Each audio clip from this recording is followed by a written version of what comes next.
ماموں ہمارے باپ کا خالہ ہوتا ہے کہ نہیں؟ جو میرا ماما ہے سگا وہ میرے باپ کا خالہ ہے. ادبن ہم سالہ اپنے باپ کا سالہ نہیں کہتے. کہیں ایسا تو نہیں کہ شہید بھی مردہ ہو اور ادبن روکا گیا ہو ولا تقولوا. اس شک کی جب قرآن نے کاٹ دیا ولا تقولوا لمن یقتل فی سبیل اللہ اموات. راہ خدا میں جو قتل کر دی جائے انہیں مردہ نہ کہو بل احیاء، بلکہ زندہ ہے. پھر ہم سے کہا جا رہا ہے وَلَنَبْلُوَنَّكُمْ بِشَيْءٍ مِّنَ الْخَوْفِ وَالْجُوعِ وَنَقْصٍ مِّنَ الْأَمْوَالِ وَالْأَنفُسِ وَالثَّمَرَاتِ. ہم آزمائیں گے. اب اللہ تعالیٰ کہہ رہا ہے اور آپ مخدوم صاحب کے دربار میں سنا رہا ہوں کہ اللہ تعالیٰ فرما رہا ہم تم کو آزمائیں گے. کن کن چیزوں سے؟ بِشَيْءٍ مِّنَ الْخَوْفِ، خوف سے تمہیں آزمائیں گے. ڈرائیں گے تم کو دنیا میں اور آزمائیں گے. دل ہلا دینے والا ماحول پیدا کر دیں گے اور آزمائیں گے. میرے خوف والجوع، اور بھوک سے بھی آزمائیں گے. ونقص من الاموال، اور تمہارے مال میں، انکم میں، آمدنی میں کمی کر کے بھی آزمائیں گے. والانفس، اور تمہاری جان لے کر کے بھی آزمائیں گے. والثمرات، اور تمہارے بچوں کو بھی مار کر آزمائیں. اور یہ آزمائش جو ہے تیرے بالغ ہونے سے لے کر تیرے مرنے تک. اب ایک آدمی 90 سال کی عمر میں مرا تو اس کا مطلب یہ ہے کہ 75 سال یہ 5 آزمائشوں سے گزرا ہوگا.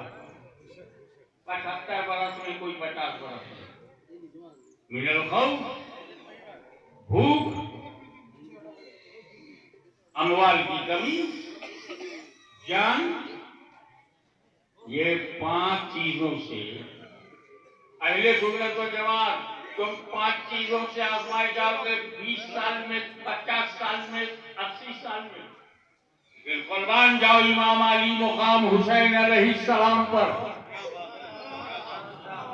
ایک ہی دن میں 5 سے آزمائے گئے. یزید کا خوف ڈالا گیا، نہیں ڈرے. بھوکا رکھا گیا، نہیں ڈرے. جانیں چلی گئی، نہیں ڈرے. مال ختم ہو گیا، نہیں ڈرے. علی اصغر جیسا بچہ بھی قربان ہو گیا، نہیں ڈرے. جو 70 سال میں تم امتحان دیتے ہو، میرے حسین نے ایک دن میں وہ امتحان دیا. اور اسی حسین کی اولاد یہاں جگمگا رہی ہے، جگوا رہا ہے. اور اگر تم تو کیا کرنا چاہیے جب مصیبت آئے؟ فرماتے وَبَشِّرِ الصَّابِرِينَ الَّذِينَ اِذَا أَصَابَتْهُمْ مُصِیبَةٌ قَالُوا إِنَّا لِلَّهِ وَإِنَّا إِلَیْهِ رَاجِعُونَ. اے ایمان والو، جب تمہیں خوفزدہ کیا جائے، جب تمہارا بھوکا رکھا جائے، جب تمہارا مال کم ہو جائے، جب تمہاری جان کے لالے پڑ جائیں، جب تمہارا بچہ مارا جائے، کوئی مصیبت آئے، نیچے سے آئے، اوپر سے آئے، نو پرابلم، کوئی بھی مصیبت آئے تو قالو، بشارت دے دیجئے ایمان والوں کو، صبر کرنے والوں کو، جب ان پر کوئی مصیبت آئے تو وہ کہیں اِنَّا لِلَّهِ وَإِنَّا إِلَیْهِ رَاجِعُونَ. یہ مصیبتیں میرے باپ کا مال نہیں ہے، یہ سب اللہ ہی کی. یہ مصیبتیں میری پراپرٹی نہیں ہے، یہ مصیبتیں میرے بابا دادا نے نہیں کی ہیں. یہ مصیبت اِنَّا لِلَّهِ، everything for Allah and وَإِنَّا إِلَیْهِ رَاجِعُونَ, and back to Allah. اور اللہ ہی کی طرف لوٹ جائے گی. یہ مہمان ہیں، یہ 5 مصیبتیں مہمان ہیں، آئیں گی کیونکہ اللہ کے لیے ہیں اور اللہ ہی کی طرف جائیں گی. تو بیچ میں تو ہم پڑاؤ ہیں، ٹھہراؤ ہیں، پرماننٹ تو ہے نہیں. That is the transit period. All kinds of trouble and examination. Make you patient and be good for the Islam. کہنا یہ ہے کہ آپ کو یہ کہنا ہے کہ سب اللہ کے لیے. جس پر 5 قسم کی مصیبتیں آئیں، جس پر امتحان ہو، جس آزمائش ہو اور وہ یہ کہے کہ سب اللہ کی طرف سے آئی ہیں اور اللہ کی طرف لوٹ جائیں گی، تو اس کو انعام کیا ملے گا؟ اولئک علیہم صلوات من ربہم ورحمہ واولئک هم المہتدون۔ جو اس عقیدے کا صابر ہوگا اللہ کی رحمت اسی پر ہوگی اور وہی ہدایت یافتہ ہے، اور اسی لیے ہم حاضر ہوئے ہیں کہ ہم بھی اولئک هم المہتدون میں سرکار ہمارا نام لکھنے۔ وآخر دعوانا الحمدللہ۔